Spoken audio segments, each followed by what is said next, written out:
the day is innovation.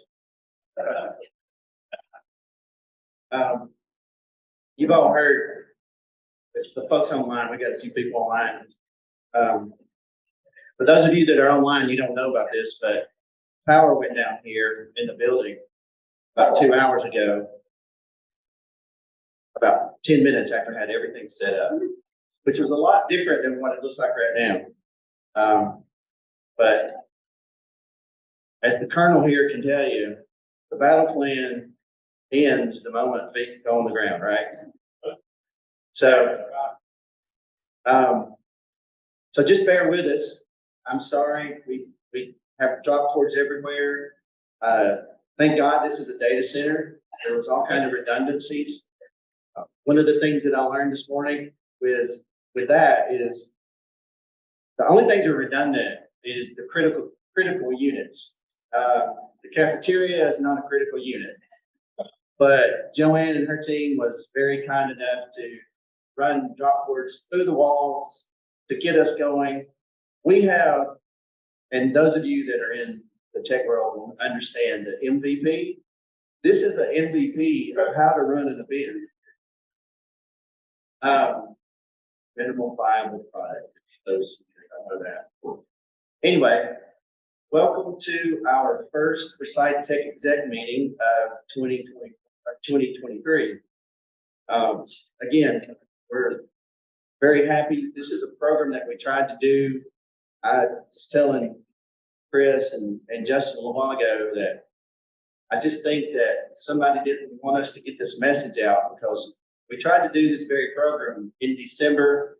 There was, I had a personal, there was a death in my family. My teammates were here to keep things rolling. There was an accident that happened, and we found out about it just about enough time to cancel the meeting, and so it's been postponed. So I think when something like this happens, it tells me that there's something important, because you have to overcome hurdles, and nothing that's ever been acquired has not come with some challenges. And so the things that we're going to share today, I think you're going to be pretty surprised and impressed and excited about what's about to take place here. Before I get too deep into the program, I want to thank our title sponsor, Centillion Solutions.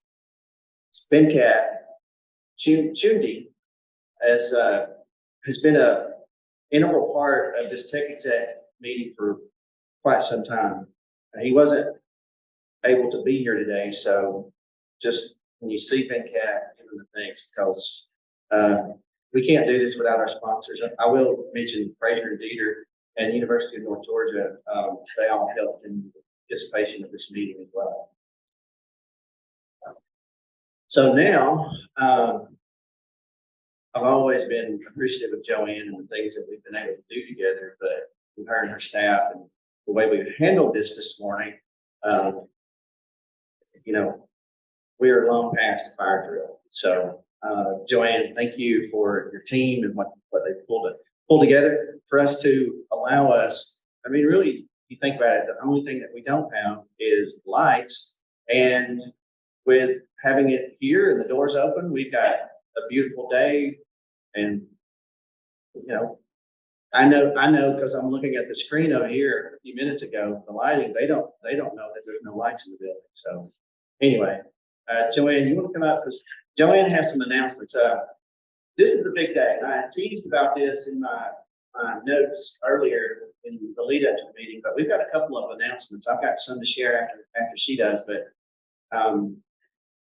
I don't want to steal any of her thunder, so I'm going to ask her to come on up and talk about that.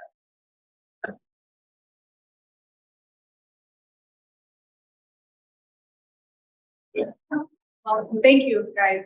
Thank you so much for all your patience for today. I'm glad everything worked out. It is a beautiful day, and I'm just going to roll with that energy as far as the event and the whole rest of the day. And the power will come on when the power comes on. So with that, thank you guys so much for coming. How many is first time here? First time at Digital Ignition?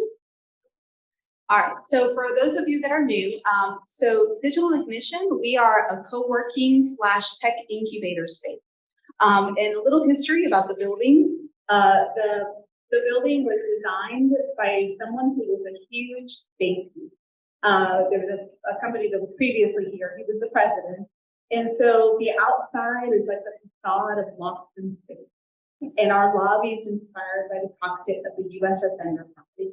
And throughout the building, you see all sorts of space references. And it really works well because now we're a co-working and tech incubator, and we house more than 50 companies called Digital Ignition Home. And given our whole futuristic sort of look, we are the launch for business here in Forsyth County, and it was in this area. And we're just really excited about how we've grown. And it's been wonderful to work with Forsyth County to really help attract entrepreneurs, whether they're in tech or not, because we don't just have tech companies here. So we're excited to be part of that solution for the county to attract and bring all that innovation into our county. So it's really exciting. And just like everyone else, we all had to kind of get past all the COVID part. And so now this particular year, we are guns a-blazing, and we are doing some awesome programs. Not only are we an incubator here, but we also launched our accelerator this year. And for those of you that don't know the difference between an incubator and an accelerator is a program that helps you basically take your concept from ideation to commercialization. And then an accelerator is basically like a boot camp program that helps you, really kind of tie things up, get things ready to go, so that you can meet with investors, so that you can really accelerate the next stage of your business, which is why it's called an accelerator. And so we just launched that accelerator program. Our parent company is Fundamental Global. Fundamental Global is co-founded by Kyle Sermonera, who's a big investor, and then Joe Moglia. And Joe Moglia, probably you've heard of him. So he was the former president of TD Ameritrade. He sold TD Ameritrade to Schwab, and now he is a co-founder of our parent company. So, but the spirit of that team, they're entrepreneurs as well. They're really enthusiastic about supporting and driving entrepreneurship and innovation. So they're really excited about doing things here at Digital Ignition. And this year, again, we launched our accelerator program. We're going to be doing it quarterly. If anybody's interested in participating, let me know. And then we are also launching our executive series, where we're featuring different executives from different industries that are really thriving, to give an opportunity for people to intersect with all these growing companies. And then in the fall, we are doing a big 2-day innovation venture summit, where we are going to have Joe Moglia as a speaker. We're going to have Google Ventures here. We're going to have a lot of big names participating in the fall. So more to come about that, but we're super excited to be working with the Chamber and with all of the different partners that we do work with in order to make it a success. So thank you guys all for coming. That was probably a little bit more long-winded than intended. But again, thank you for your patience today. I'm glad that we could make it work on this meeting.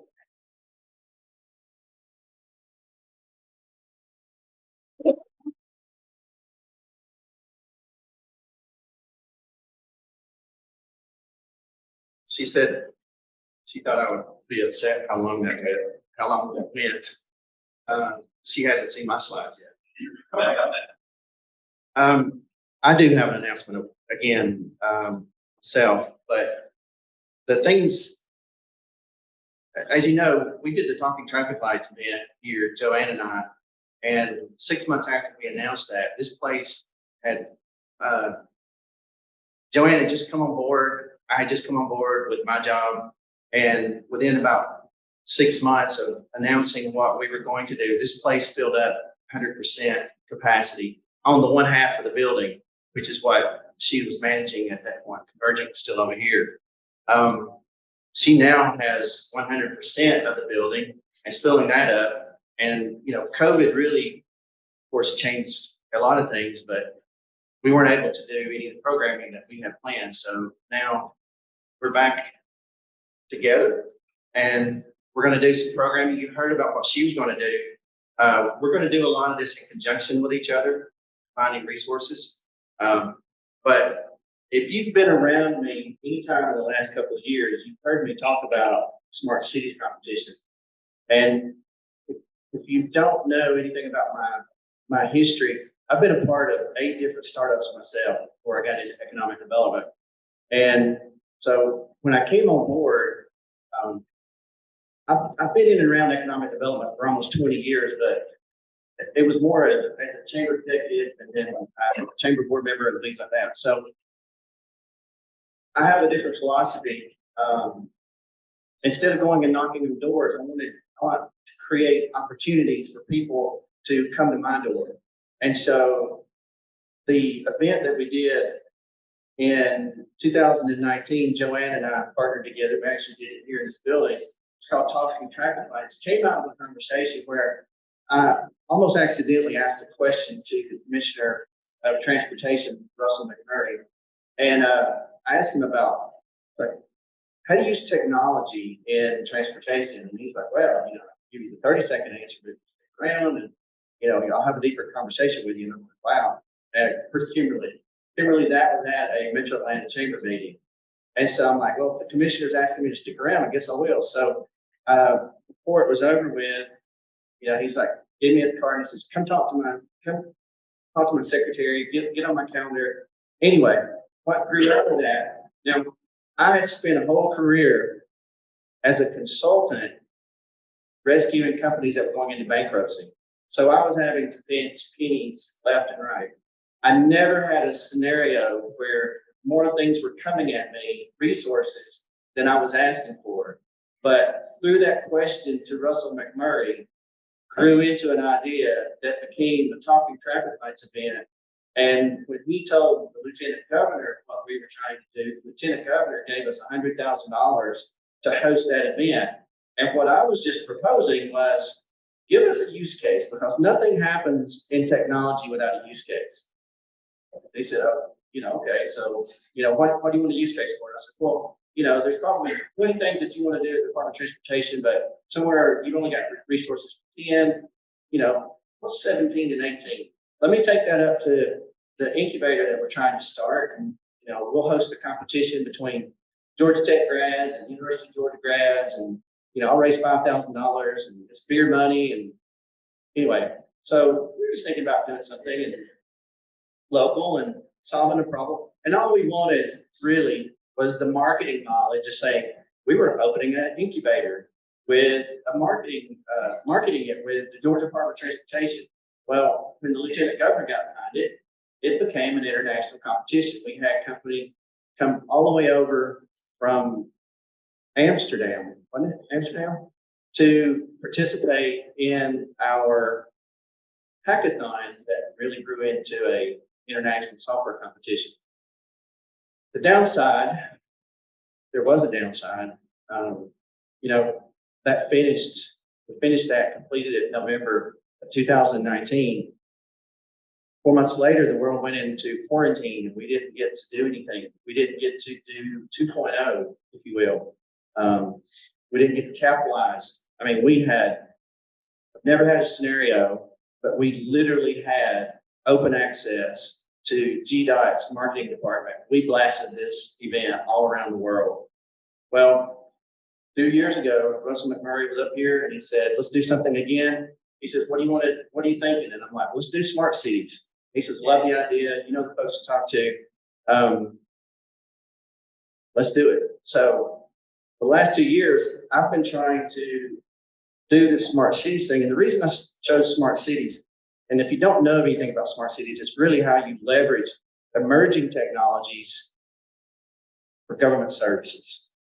And the reason is, if you heard and watched news media last year, the infrastructure bill that was passed, it's like $1.3 trillion, the whole infrastructure bill, but there's $65 billion set aside just for broadband and basically Web 3.0 projects. And if you look, these are some of the use cases or the areas of use cases. It touches everybody's life. So there's $65 billion that's already moving into the economy. And so what we want to do, and the vision here is Talking Traffic Lights 2.0.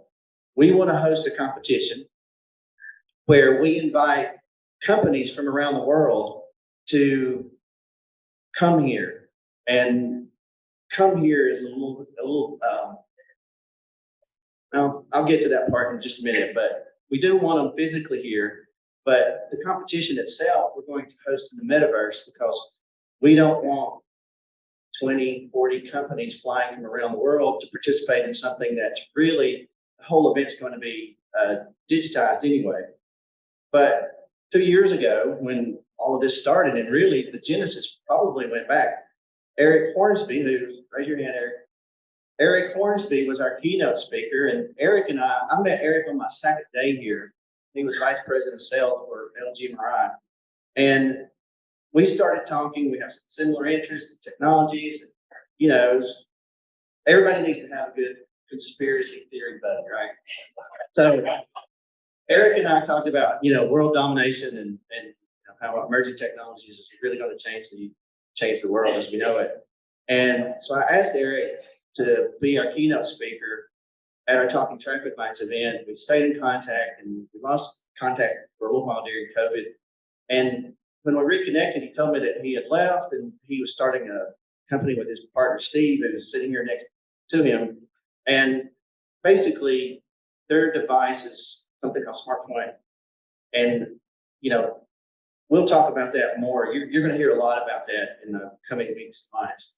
But ultimately, we're going to use Eric and Steve's device, and we're going to create a test track. And so the test track, and what I mean by that is, this is the slide I was showing you, the $65 billion.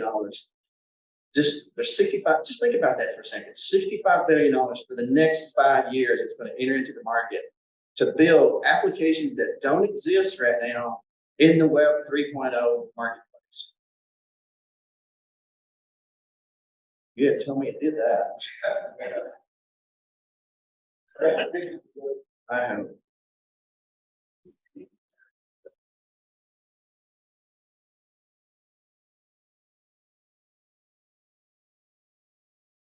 Okay. So, thank you, Chris.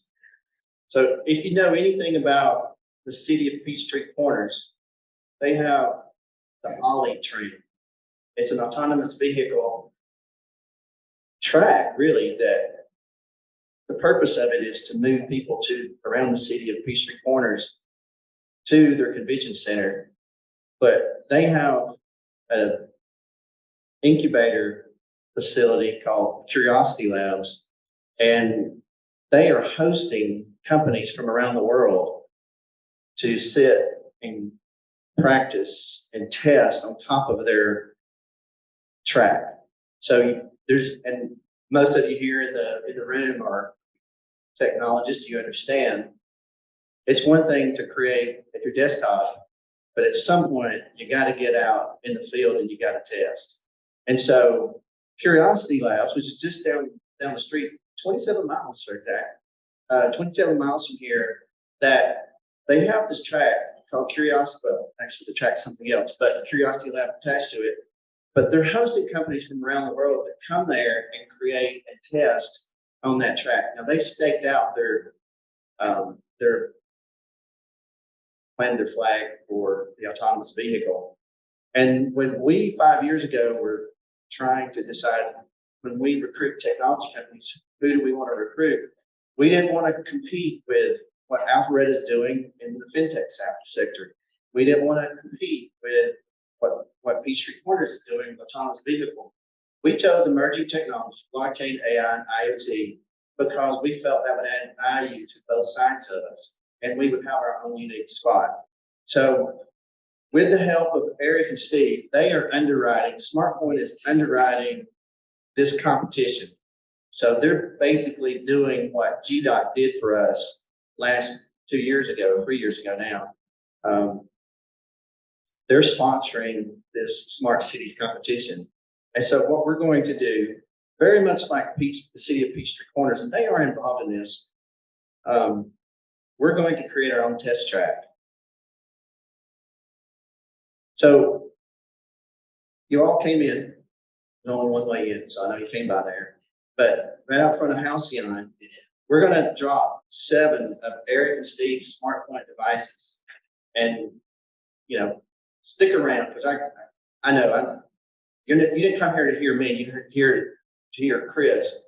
And so but talk to Steve and Eric about what their product is. But we're going to place these devices in the infrastructure at the intersections around McFarland, Ronald Reagan, McGinnis Ferry, 400, and then down McFarland just a little bit. But what we're going to do initially with 7 units, we're going to create a test lab, a live test lab, and GDOT, just like they did in the last competition, the winner of the competition is actually going to participate in the further development, because you can't create something. We all know you can't create a new product over the weekend. It's just going to be a pilot or a proof of concept. But they're actually going to work with GDOT on further developing the product. So the winner of our event will further develop their product along with GDOT on a pilot program on our test track, which will be right at the intersection that you just came through.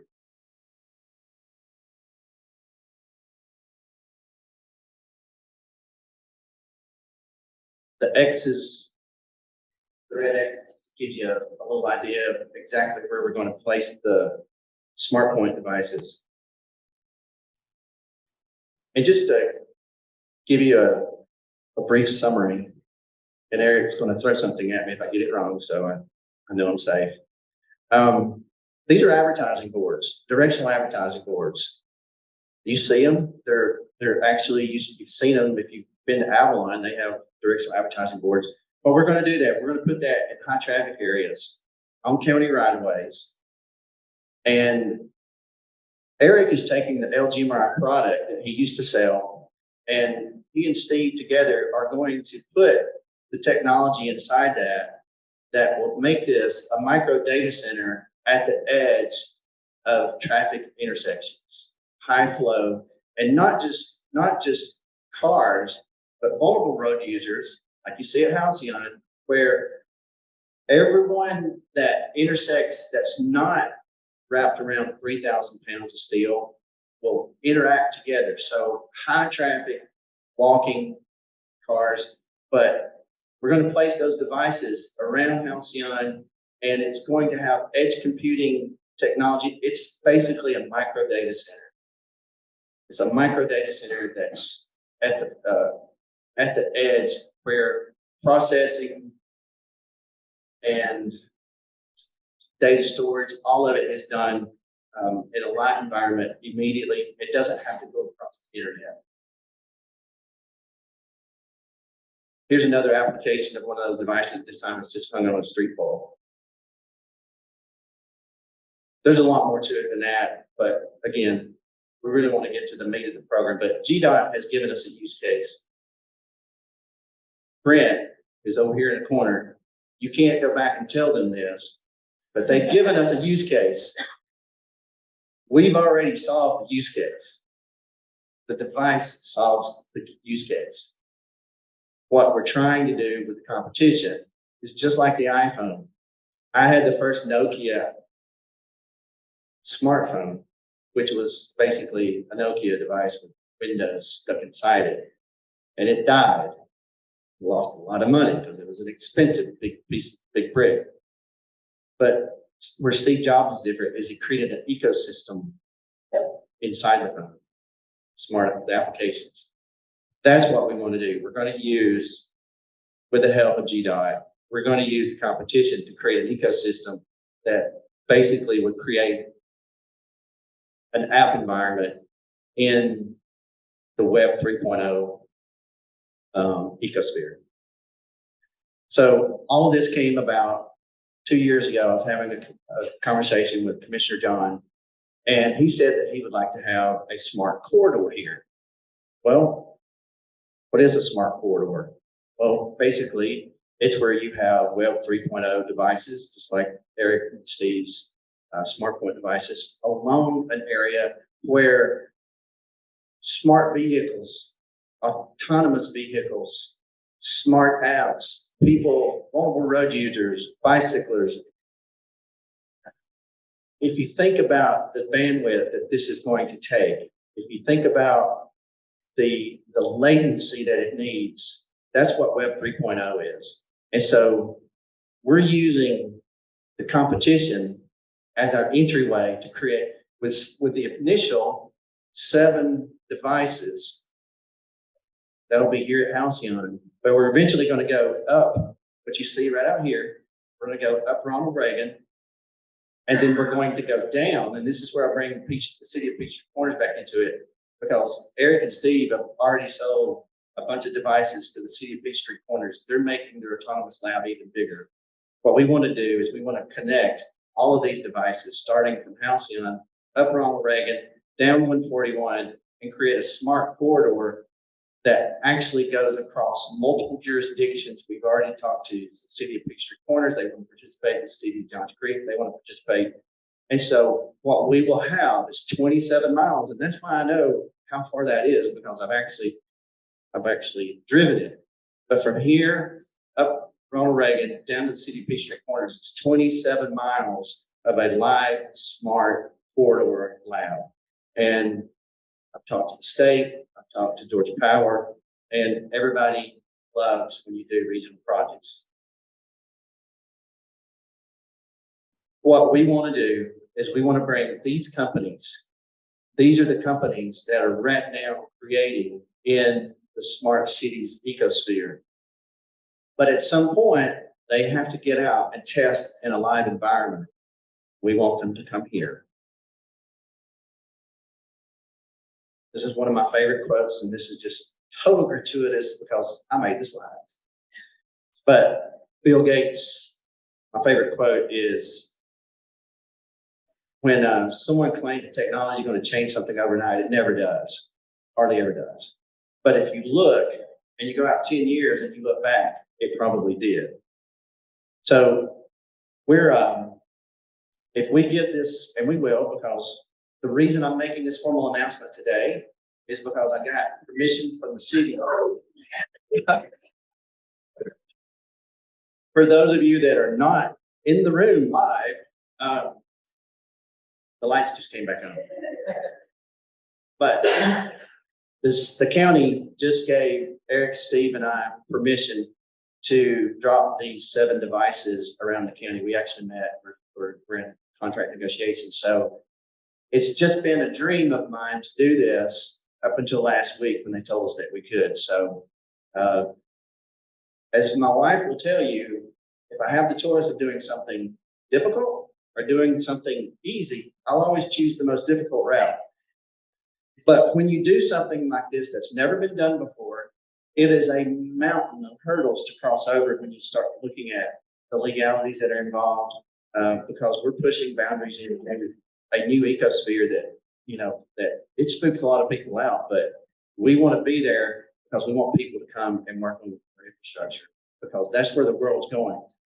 Another favorite quote of mine is Michael Jordan. He's like, somebody asked him, why was he so great? He said, it really wasn't great. He said, we've been raised to go to where the ball is. He said, I would just move to where the ball should be. It would eventually get there, and there I would be. Well, that's what we're doing with this test track. We're creating an infrastructure here that those companies I just showed you are going to need to test on. So that's mine. I now would like to bring up Chris Spears from the Georgia Blockchain Coalition. I met Chris just a few weeks ago, and I'm looking at his bio this morning, and I wasn't, but I'm always impressed. Leader Scout. And if you don't know how hard that is, look it up sometime. But he's a grad at Georgia Tech. I know I've taken a long time, so I'm going to skip through a lot of things. But he's been in he graduated from Georgia Tech with a computer science degree. He's been in the technology world for over 20 years, but he's a blockchain specialist. He has his own blockchain company, and he's going to come up and actually give us a whole deep dive into Web 3.0.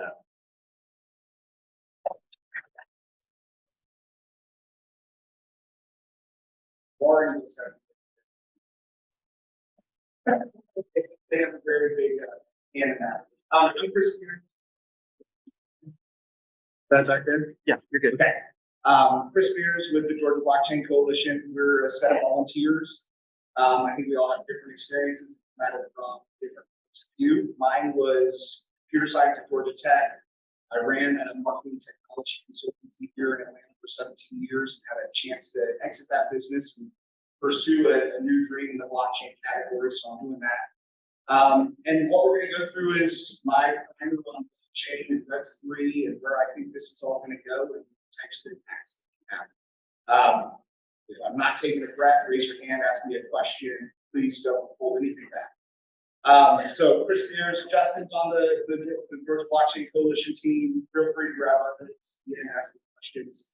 We're happy to give as much information as we can. So before I get too deep into it, who owns a cryptocurrency of some kind in the room? Fantastic. All right, so a lot of opportunity to learn stuff. I like to leave these off and say that we need to separate the idea of what you've seen online from cryptocurrency and FTX and hacks from the technology that is blockchain and distributed ledger. One is degenerate gambling, one is technology that will change the way that we approach transparency. So we're going to cover these 4 items. Bonus item, we'll talk about the metaverse a little bit. I think these sets of technologies make that in an interesting way. So we'll start off with the distributed ledger.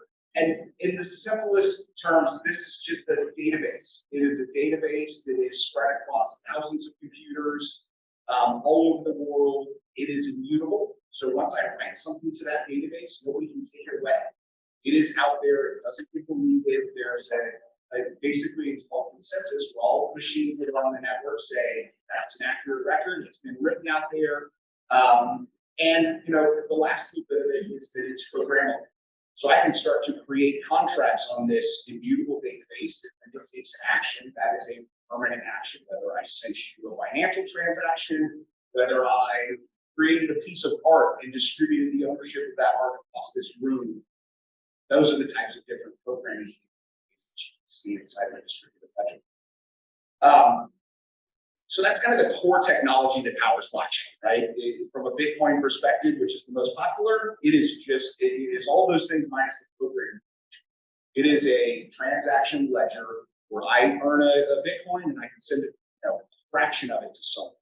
They operate on an 18 decimal place allocation. So I can send you 1, I can send you 0.001. And that's where when you see it's a $60,000 value, you buy $200 and have a tiny little fraction percentage. There are also lots of blockchains. So what we see is Bitcoin and potentially Ethereum makes the news all the time. There's a blockchain for every use case you can imagine. So if someone says, I want a more secure version of blockchain, they're going to add first layers to blockchain, and it follows all those same kind of core constructs of immutable, decentralized database storage. There's a file system blockchain so that I can put my file up and it gets spread across 1,000 computers, and now there's almost no ability to censor that. Whatever I share is written into this blockchain forever and ever. There's ones focused on IoT, logistics. I'm sure there's going to be somebody that stands one up for smart cities and traffic lights and just really anything that you can think of blockchain as like that core building block, and then we're going to add units to it specific blockchains. Does that make sense? Questions before I move on to the next next topic? So Web3, Scott said that a number of times. I think there's an ethos that was the beginning of blockchain and Bitcoin that was very anarchist.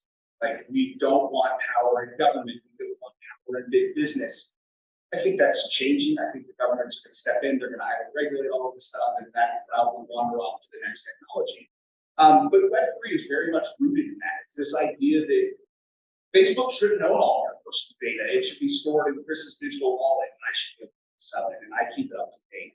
That it's decentralized, it's not controlled by a single entity that can assets, take me offline at a moment's notice, or freeze all of my bank accounts if they desire. And those things happen with, you may have, digital wallet on your Apple device, but imagine a digital wallet that is literally every piece of personal information about you, for your health records. It's this shoe size for your kids because the Nike website writes to that digital wallet when you purchase it. It doesn't have to just be financial assets, right? Or element of the alternative digital asset. I think the other element that Web3 is really trying to implement is kind of this removing the reliance. And I think that's years and years, if not decades, right? Everything you read about is Bitcoin is worth this much fiat. It's not a Bitcoin asset. So we've got a long way to go in this kind of things. But that's the ethos of what these technologies will create, right? And kind of the reasons for their existence. And with that comes a great deal of privacy. If I control all of my data and it sits in my wallet, that cryptographic, basically unhackable wallet unless I give some of my, it's a password set of private keys, it becomes very private. I can determine who has access. It's not Equifax, it's who has access to all of the I do. It becomes your identity, right? So I think, if I said how many have more than 100 accounts, that's nice. Most of the people in this room would raise their hand. I mean, Amazon, Netflix, account, 3 Gmail accounts, and all the digital identity is going to become a singular factor, right? So you will have one wallet that represents your digital identity and access to click a button because you log into that identity.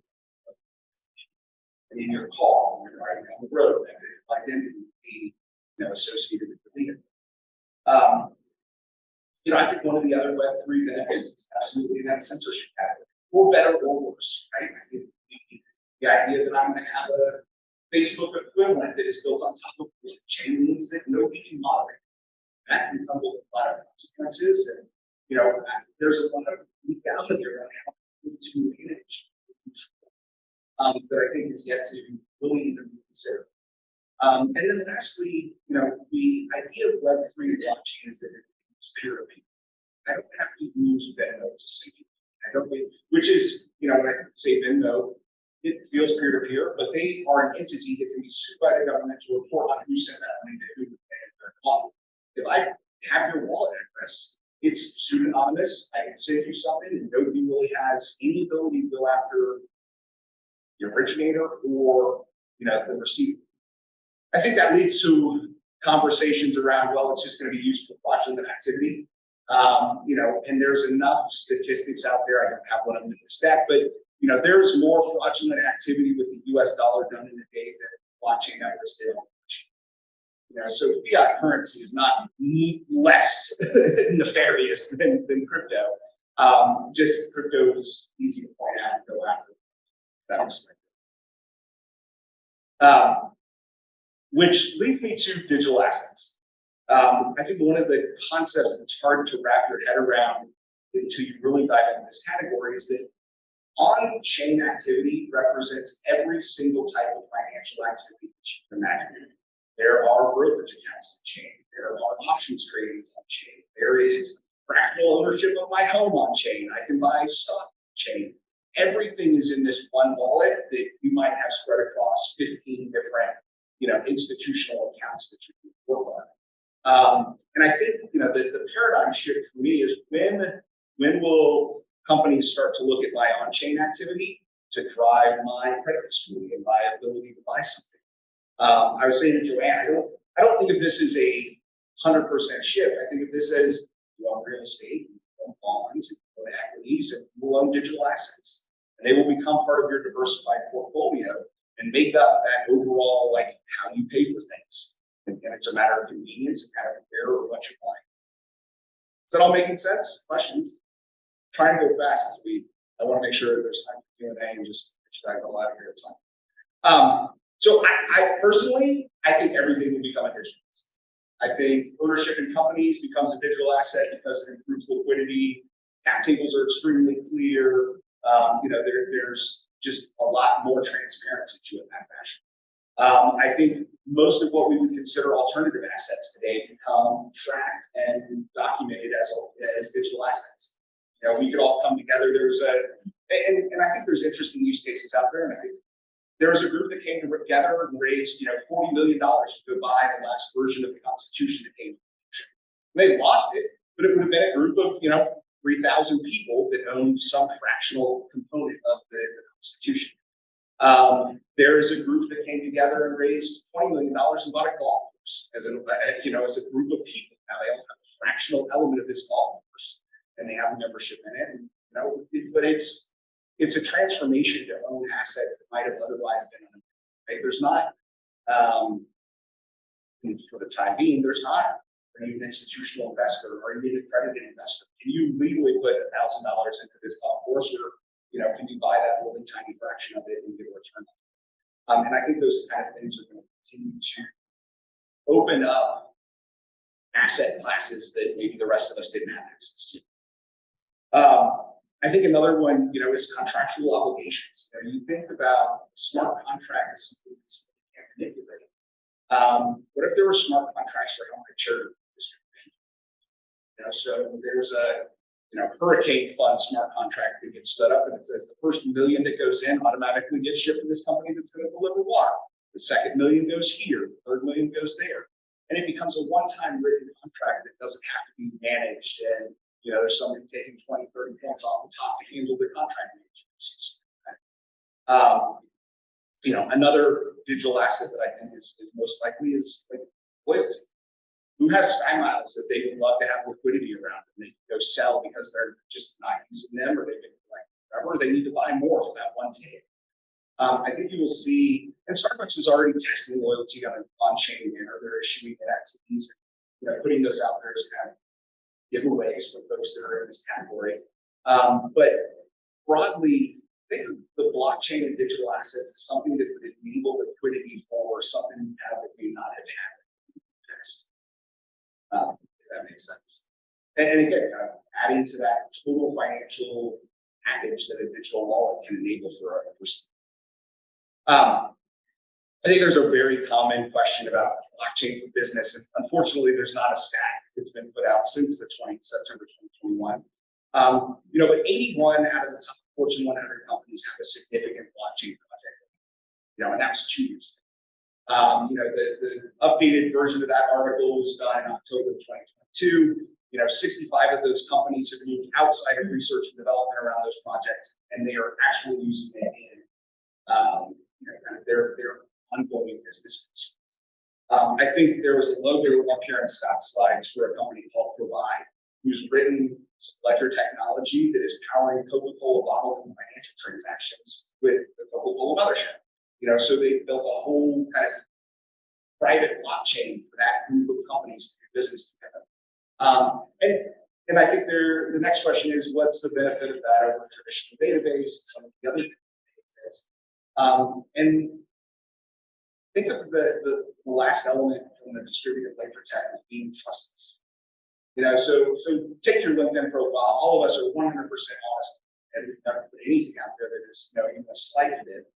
Now imagine if Georgia Tech issued me a certificate on chain to my digital identity that said, this is when you graduated, what you graduated with, and LinkedIn would only show those digital certificates.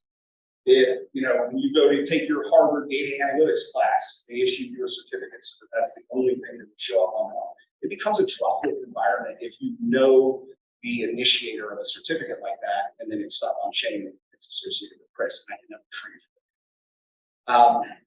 There's some really interesting use cases that I think are going to blow up. Questions? Thanks. So if you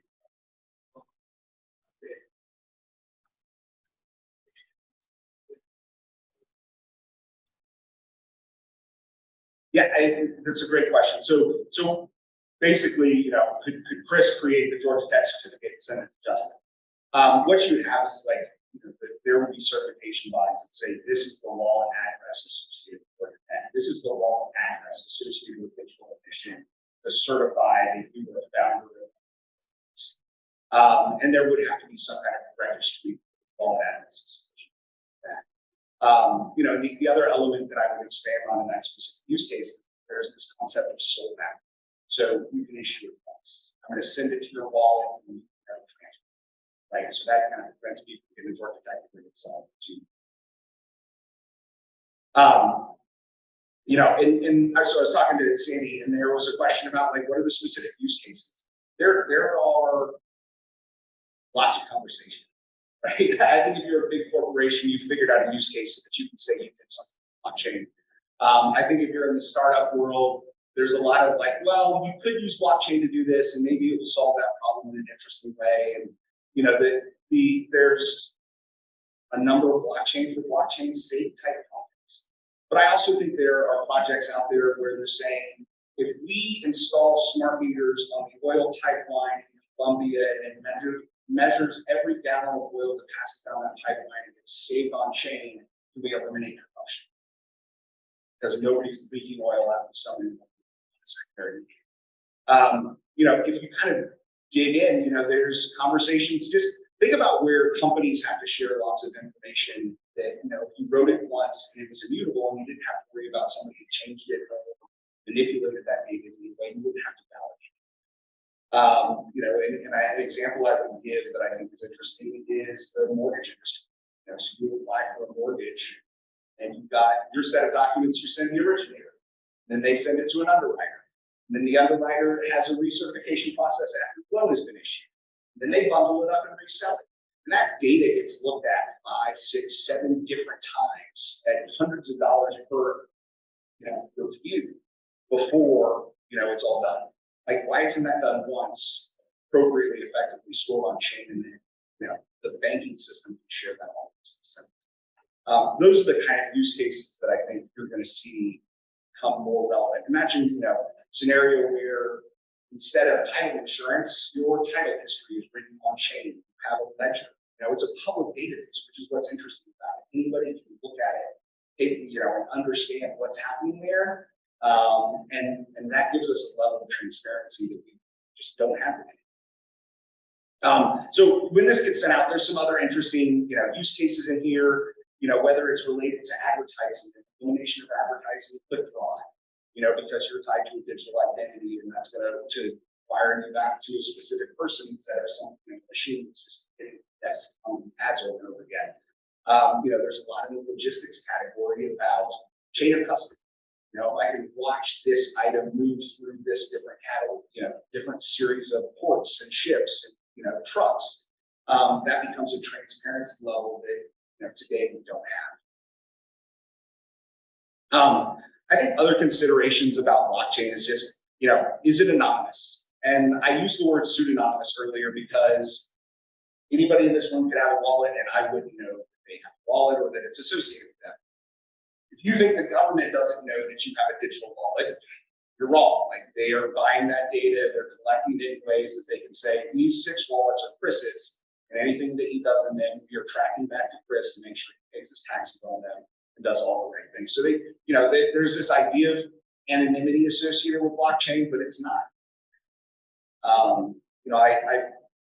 When you see that somebody hacked $100 million on chain, realize that they can never get that money out. It just stays there because they can't move it into a traditional bank account without giving away anything. Right, and getting tracked down and pursued. I'd say for ongoing resources and ongoing education, specifically chain, there is a group in Atlanta that's blockchain center. So they are every Thursday they have different events. They're an incubator doing just blockchain specific companies, and a couple of folks that are just have been in the blockchain category for a very long period of time and well knowing. And then if it's an area that you really wanted to go dabble in, there's a thing called testnet. So you can go get the test version of Ethereum and Bitcoin, kind of play around with how logging works, what the blockchain is actually doing without spending a penny. I think ignoring this category is kind of like saying I'm not really interested in this. Right? Like, it will become a thing. It is going to kind of stick around. It's not a fad like the internet was. This one is absolutely this thing. I'm going to jump out of the blockchain stuff and talk a little bit about AI and then bring those two things together. Who's played with ChatGPT? All right. So that, I mean, if you're not familiar with that, I asked it to write some slides, maybe because, I didn't, want to have to do it myself. If you have not signed up for ChatGPT, I highly recommend just going and asking it a question about your specific job. Because it will probably give you a really fast answer and you'll be blown away by the information included in it. So the example that I'm not showing that example. I asked it to generate a slide for me and said, Chris, unfortunately, I can't generate a slide, but I can do all of the text of your slide as it relates to what's interesting about AI right now. And then I asked it to write me an email that I could use as the follow-up to a presentation in a room full of individuals talking about emerging technology in a building that looked like a spaceship. And it wrote me an email 5 paragraphs long about thank you for coming out. I hope you got a good benefit out of it. And we're talking in a matter of seconds. If it's not an area that you play with, it's going to impact your job. Go look at it. It's not perfect. It's going to evolve. It's only been out, 6 months. But there are use cases where it will write entire software programs. There are use cases where it will develop your entire SDR playbook for your sales development. It'll create a marketing strategy for you based on the industry you're in and the type of work that you're selling. It's a very interesting use case. The other one that will not pull up right now on the internet is generative AI. So take that idea of words and concepts and apply it to art. So I went and I said, I need you to generate me a piece of art that is me giving a presentation in a cafeteria inside of a spaceship with 35 people. And it generated 30 different image examples that I could pick from to drop into this presentation. It took 65 seconds. I picked one. It had, do you want to refine this? Do you want us to, sharpen up the faces in the images for you? It is, and this is on an image scale today, but imagine where I want you to generate a game for my kids that involves these characters in this landscape that has this level of difficulty. And, an hour later, you are playing, the Spears family game that is an escape room in your house with your kids. I say that because I think that's going to happen here relatively quickly. Like it's just evolving that fast. There's the other side of this, right?